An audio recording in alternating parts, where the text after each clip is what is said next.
جو لوگ self abuse کر جاتے ہیں اور ان کی وجہ سے وہ ٹیشوز جو ڈیمیج ہو جاتے ہیں, اس پر لوکل اپلیکیشن کرنے سے اس کے بہترین ریزلٹس ملتے ہیں.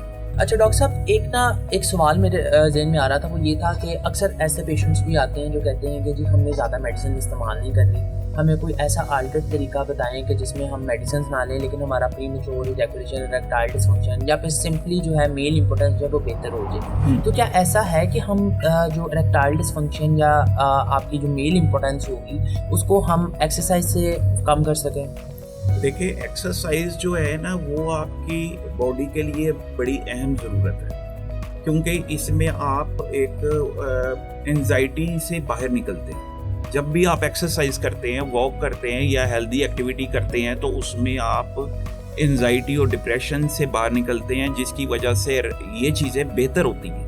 لیکن اس کے ساتھ ساتھ آپ کو ہومیوپیتھک میڈیسنز بھی ضروری ہیں یوز کرنے, اور لیکن اس کے لیے ضروری ہے کہ کسی اچھے ہومیوپیتھ پہ جائیں تاکہ وہ آپ کا کیس لے اور اس کے مطابق جو ہے وہ ٹریٹ کریں. بہت بہت شکریہ ڈاکٹر صاحب آپ کا, آپ نے ایسی انفارمیشنز دی ہیں جو مجھے بھی معلوم نہیں تھی, لیکن آپ نے مجھے اس کے اوپر انشور کیا کہ ہومیوپیتھک جو ٹریٹمنٹ ہے اس کے اندر کافی ایسی میڈیسنز ہیں جن سے ہم یہ مسئلہ جو ہے وہ ٹھیک کر سکتے ہیں. اور آج کے دور کے اندر تو ہر جو دوسرا بندہ ہے یا اس کو یہ مسئلہ ہے لیکن وہ شرما جاتا ہے یا پھر وہ اس چیز کے اندر ذہنی دباؤ میں ہوتا ہے کہ وہ کس طرح سے شیئر کرے اس چیز کو. لیکن میری ینگ جنریشن سے ایک ہی ریکویسٹ ہے کہ اگر اس طرح کے مسائل ہوں نا تو آپ ان دوستوں سے نہ پوچھیں جو نان پروفیشنل لوگ ہیں, آپ اپنے والدین سے یا کسی اچھے ہومیوپیتھ سے بات کریں, کیونکہ ہومیوپیتھک میڈیسن ایک نیچر وے ہے اور اس کے سائیڈ ایفیکٹس نہیں ہیں. باقی جتنی بھی آپ میڈیسنز لیں گے اس کے ایک تو سائیڈ ایفیکٹس ہوں گے. ہومیوپیتھی میں آپ کی سمٹمز لے کے ہی ٹریٹ کیا جاتا ہے, اور ہومیوپیتھی میں مختلف جو میڈیسن ہے, جس طرح میں نے کریور گولڈ اور جینیٹون کے بارے میں بتایا, اس طرح کی میڈیسن ہے جو آپ کی سیکشول لائف کو بہتر کر دیتی ہے. بہت بہت شکریہ ڈاکٹر صاحب آپ کا, آپ کے وقت کا بہت شکریہ. اور میں بہت شکر گزار ہوں ڈاکٹر زبیر قریشی صاحب کا اور ڈاکٹر اسد قریشی صاحب کا کہ جنہوں نے مجھے اس پوڈ کاسٹ پر انوائٹ کیا. امید ہے ہمارے ویورز کے لیے جو ہے وہ کافی انفارمیٹیو رہا ہوگا یہ سیشن, لیکن اگر آپ پھر بھی کنسرن ہے, آپ کا کوئی سوال ہے, کوئی کیوری ہے, تو آپ اس کو سیشن میں فیس کر سکتے ہیں. We are all definitely answer. امید ہے آج کا پوڈ کاسٹ آپ کے لیے بہت انفارمیٹیو رہا ہوگا. میں شکریہ ادا کرتا ہوں ڈاکٹر عاصم رضا صاحب کا کہ وہ سیالکوٹ سے لاہور تشریف لائے, انہوں نے اپنے قیمتی وقت میں سے ہمارے لیے وقت نکالا. یاد رکھیں, مردانہ کمزوری ایک عام مسئلہ ہے, لیکن بر وقت توجہ, صحت مند غذا اور ورزش اور صحت مند عادات اپنانے سے ہی بہتر بھی ہو سکتا ہے. اور ڈاکٹر عاصم رضا کی بتائی جو احتیاطی تدابیر ہیں, اگر آپ ان کے اوپر بھی عمل کرتے ہیں تو آپ کا مردانہ کمزوری کا مسئلہ جو وہ بہتر بھی ہو سکتا ہے اور آپ آگے آنے والے مسئلے سے بھی بچ سکتے ہیں. اگر آپ کو آج کا پوڈ کاسٹ پسند آیا ہو, اسے لائک, شیئر, فالو کرنا مت بھولیے گا. یاد رکھیں, اپنی صحت سے متعلق کسی بھی قسم کی کوتاہی مت کریں. اگر آپ کسی ڈیزیز میں سفر کر رہے ہیں تو اسے فوراً ہی کسی ڈاکٹر سے کنسلٹ کریں اور اس کا علاج بر وقت کروائیں. ڈاکٹر مسعود ہومیوپیتھک فارماسیوٹیکلز پرائیویٹ لمیٹڈ, ایک صدی صحت بھری.